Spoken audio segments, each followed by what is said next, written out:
面对清明扫墓制作季节，天气阁特别打湿，民众若用火烧杂草，一不小心就烟烧。为了加强墓地防火宣导，民政局表示已经甲消防局协调，加强巡逻警戒，同时卖支援水地服务，指导民众安全小金，希望今年达到零火警的目标。扫墓的时阵，你有哪准备挂水啦、挂到边啊啦吼，历史上有发生着小可的火的时阵，会当随甲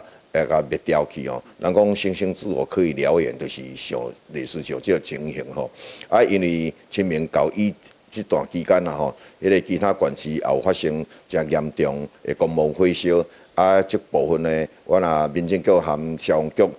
来共同拢大家来配合，尽量来甲做甲拢零火灾、公墓零火灾这个情形。局长进一步嘛讲，单位只要烧杂草引起火警，不管公墓还是私人墓地，以放火罪嫌追究责任。一点烧杂草啦吼，引起的火烧，这个还是有纵火的这种嫌疑，这个部分哦，可能也会移送法办啦。所以啊，拜托市民朋友特别爱注意哦，发生火烧的时候，